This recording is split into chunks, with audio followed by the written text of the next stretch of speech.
What's up guys, it's Tommy here and welcome to a brand new video where we also have to talk again about Manchester City, and they have to be punished with the most severe outcome, because otherwise just they will keep doing this, and Newcastle will keep doing this, and Chelsea will keep doing this of wriggling past financial fair play rules, and Manchester City are guilty that they have betrayed football as a spectacle, and football and sport only works if everybody is following the rules, and if everybody is credible. Any club that breaks the rules must be harshly punished, in my opinion, but Barney Roney of The Guardian also thinks so.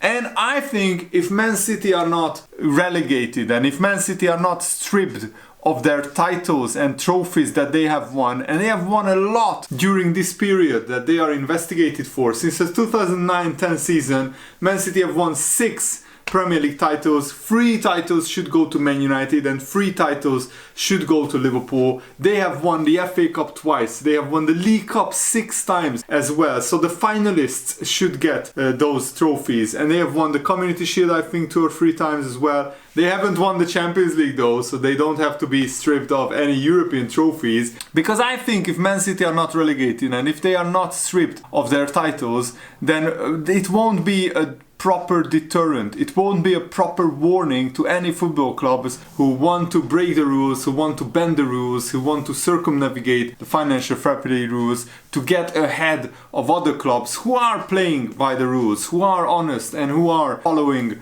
the Premier League rules and regulations. Then what's the point? And the Premier League, I think, is at a major crossroads, and this is why I wanted to make this video, because in this video we will also break down all the financial breaches that Man City have done and all the really serious allegations that Man City are facing. We will break that down in the second half of the video, but first I wanted to say my piece that I think Man City should be relegated and should be stripped of their titles, because if they just get a points deduction, then they will just write this season off and go again next season. If they get relegated, that would be a proper punishment, but if they are not stripped of their titles, then they can just come back up 1 year later and start doing the same thing all over again in the Premier League. Maybe they will be more clever with their accounting. Maybe they will slip money to people in cash instead of doing wire transfers, and all those kind of intricate ways that they can make clever accounting so they don't have to follow the Premier League rules.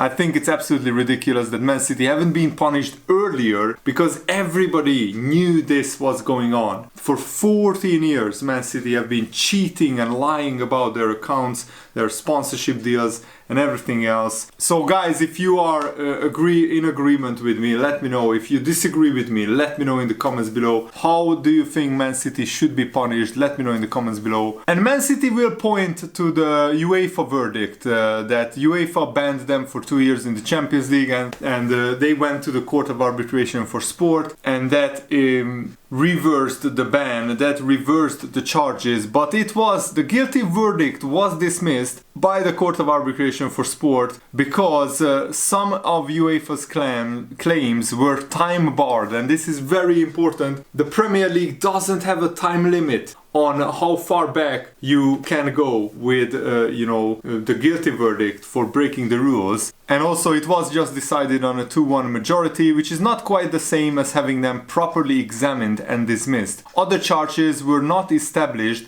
which means the weight of evidence was not sufficient, but CAS also made a point of stating that UEFA's charges were not frivolous. In other words, there were certainly enough charges to bring a case. And it has to be assumed that the Premier League believes it has taken the initial step of meeting the 2 points where UEFA's case fell down. There is no time bar here, and the league has been able to gather more evidence than just Football League printouts. If so, then this is potentially a very serious matter, and the Premier League has the power to impose fines, dock points, strip titles, even to relegate Manchester City. The Premier League's only real commercial threat is the Super League, and if the Premier League wants to be seen as a very powerful organization who can regulate itself, then they have to go after Manchester City. I have a feeling they probably won't relegate them. I have a feeling they probably won't dock them the titles, they won't probably strip away the titles, and that would be very, very sad in my opinion, because Man City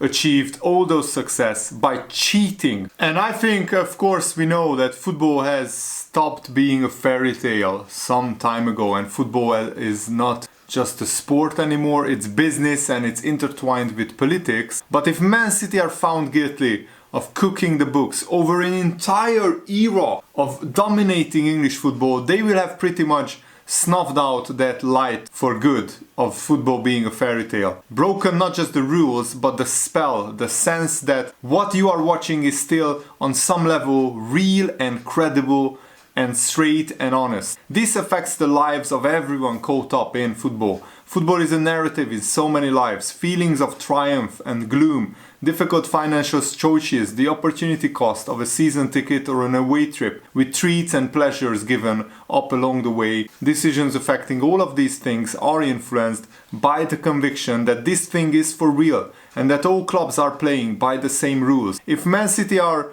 not just accused of breaking the rules, but of betraying that spectacle, that essence of football, if you like. This is a club that has won 14 major domestic trophies across the period that they are accused of cheating, which has, of course, probably resulted in some clubs losing massive amounts of revenue, and also some clubs losing out on league titles, on glory, on cup final victories, something that you can't really give back to people. Even if you give them titles, you can't give them back the feeling of Liverpool winning a Premier League title in front of a packed Anfield, something that the Liverpool crowd still haven't experienced. If Man City are found guilty, and the punishment must be the harshest punishment possible, which means strip them of their titles and relegate them to the Championship, and also give them a big transfer ban so they can't just spend their way out of trouble. They really need to learn their lesson that you can't do this. Not in English football, not in the Premier League. I mean, Juventus were relegated, and now Juventus were docked 15 points for crimes much less than what Man City have done. And the next time a Man City fan mentions innocence, remind them that there are pages upon pages to show otherwise. They have rerouted money through multiple companies rather than direct via the Abu Dhabi United Group. So for example, in the 2011-2012 season, £15 million cash from Etisalat was funded by the Abu Dhabi United Group. And there are clear emails, leaked emails, that, for example, Graham Wallace mentions to Simon Pearce that Man City will need to demonstrate commercial income from multiple partners, 4 partners. So rather than be sent a lump sum from Abu Dhabi, it needs to be sent from elsewhere to avoid being caught depositing owner equity. So they are just trying to get around the rules, the dirty bastards. And Graham Wallace and Simon Pearce have another email correspondence where they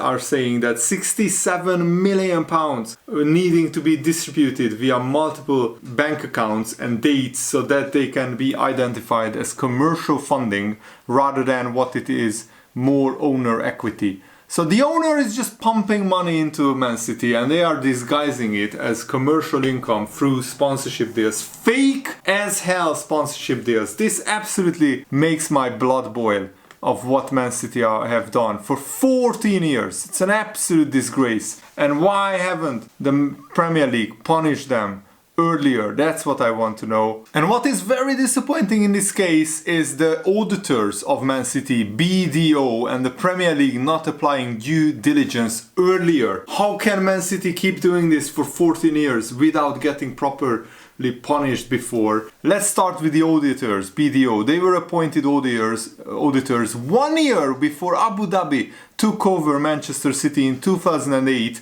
The allegations and apparent evidence that has emerged over the past week has been stunning, yet throughout the Sheikh Mansour era, BDO have issued clean audit judgments for Manchester City for 14 years. In their audit reports, they said our objectives are to obtain reasonable assurance about whether the financial statements as a whole are free from material misstatement, whether due to fraud or error, and to issue an auditor's report that includes our opinion. Given this, how much attention have they paid over the last 10 years to Man City's commercial revenues when over that period the commercial revenues have increased from 25 million to more than 300 million pounds, and this income stream is now by far Man City's biggest source of money. Another significant example is wages, the biggest outgoing for Man City. For example, for the 2017-2018 season, Man City's wage bill for all the staff was 216 million pounds, 4.5 million less than the season before.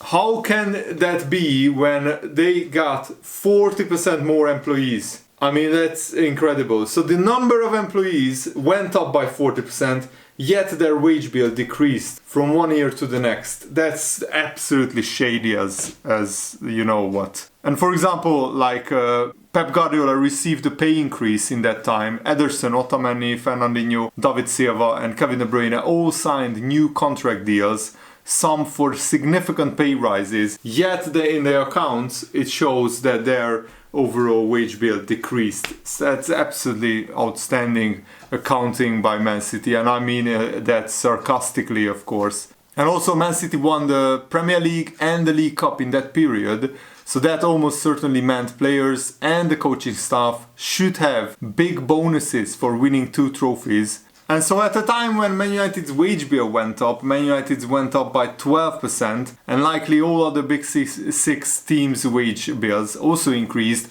Man City's wages went down when their staff base increased significantly. Several star players signed new contracts for big pay rises, and also they won 2 trophies, so there should have been big bonuses paid out to them. So BDO, the accounting firm that has been auditing Man City's accounts, have a lot to answer for, and I trust the media will ask questions of their role as auditors for Man City during the Mansour era. There have been long suspicions about Man City's financial affairs, that they have been dirtier than probably all the other Premier League clubs' financial affairs, but evidence now seems to be emerging that fully corroborates these concerns, and it's time for the Premier League to take action, and also the auditors should be investigated as well for being oblivious to it. Have they been paid off by Man City? I'm sure they have in some capacity, in some way or form.